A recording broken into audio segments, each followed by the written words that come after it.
Wow, guys, Pam Bondi is making Letitia James eat her own words. You guys gotta check this video out. Before that, I need you guys to hit the subscribe button if you're new to the channel so you don't miss none of the videos I post. Let's get right to it. Joining me now is former federal prosecutor Andrew Cherkasky. Thank you so much, Andrew, for being here. Can you explain first what AG Bondi is trying to do here with this green light law? Well, Attorney General Bondi is really trying to put an end to renegade prosecutors in southern New York. That includes both the U.S. attorneys and the liberal ones who have stayed around from the last administration and want to continue with political prosecutions. And it also includes Letitia James and the lawmakers in the state of New York who are seeking to end the use of affirmative New York state action to interfere or frustrate the efforts of immigration control on the federal scale. That violates the supremacy clause, ultimately. The state cannot pass laws or take action that directly interferes with that which is the federal authority. And here, where the country is in so desperate need to get the immigration problem under control, we have New York laws and prosecutors who are acting on them to take steps to interfere with federal enforcement of the law. Guys, if you interfere with the federal law, that is ground for an arrest, and I think not only should she go after these prosecutors, but the judges also because they put the citizens of New York at danger for going after them, and they use taxpayer money to do so. Let's keep going, guys. It's something we already know, and we've been saying for a really long time what's going to happen to these people that went after Trump. You broke the law. It's not like he's going after you. You broke the law. It's just coming out now that you broke the law. It's something we already knew. But okay, let's keep going. Well, New York Governor Kathy Hochul responding to the lawsuit on Wednesday in a statement, quote, "Our current laws allow federal immigration officials to access any DMV database with a judicial warrant. That's a common sense approach that most New Yorkers support, but there's no way I'm letting federal agents or Elon Musk's shadowy Doge operation get unfettered access to the personal data of any New Yorker in the DMV system. We expect." So that's gonna be another person. Gov Hochul. Yeah, NY Gov, New York Gov Hochul. You're gonna be another person out of a job. I keep telling you guys, same with the people that are sanctuary cities. Same with those people. You guys are gonna be out of jobs too. You don't want to follow along with the law? Hey, good riddance. This is something we already know. I keep telling you guys. So New York Gov Hochul, however you say it, goodbye. Green light to go after her. Let's keep going, man. Expect Pam Bondi's worthless, publicity-driven lawsuit to be a total failure, just like all the others. Let me be clear. New York is not backing down. Andrew, your reaction? Well, Okay. the courts have had some rulings in the past that allow for some degree of sanctuary cities or these sanctuary policies of states.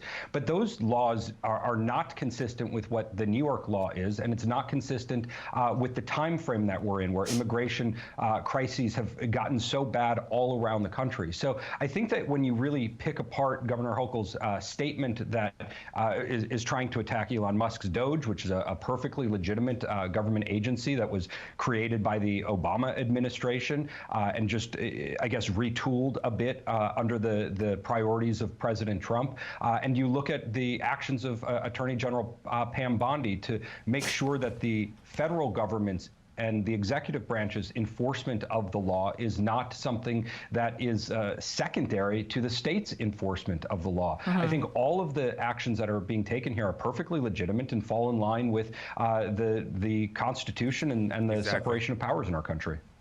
Well, we will continue to watch that. We're going to switch gears here a little bit, Andrew, to a city taking on President Trump. Denver Public Schools is suing the Trump administration over ICE access to schools. And we should note, no school has been raided that we know of. Still, the superintendent is speaking out. Listen.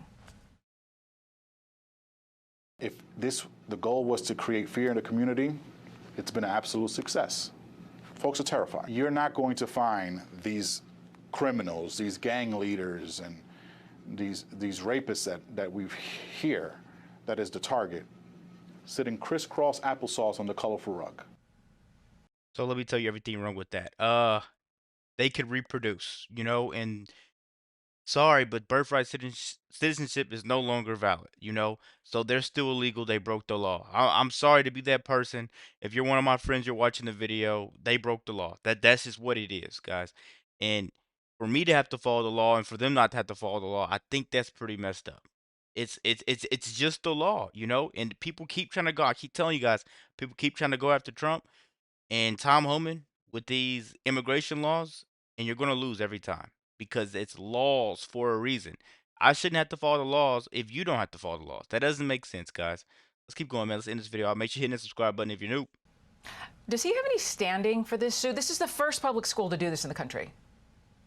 Well, I think that the fear that he's communicating is certainly something that is that's created by the issue that we have with sanctuary cities. So to some degree, court precedent has said that cities or states that are simply not actively helping the federal government enforce immigration, that is to some degree lawful. It's the interference of which is really the problem. And that comes in at government buildings like schools or apartment buildings that are owned by states. And so if federal officers want to come in order to execute legitimate law enforcement purposes, does the state or local government at that point just step back like the law requires them to enforce the law, or do they block the doors? Do they not allow people in? Great question. That would be interference with those law enforcement activities and clearly illegal. So this lawsuit is necessary, I think, for these sanctuary cities that are trying to actively interfere with federal law enforcement agents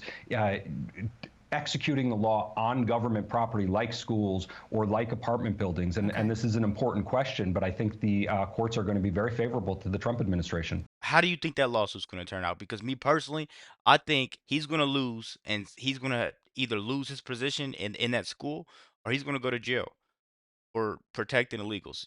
We've already seen it. We've already seen Tom Homan go after people. You know, Trump said he's taking the chains off of Tom Homan. He's letting him run loose, and do his job. Let me know what you guys think about this quick video. Be sure to like, comment, subscribe if you're new. And as always, let me know at the Yak 2. We're out.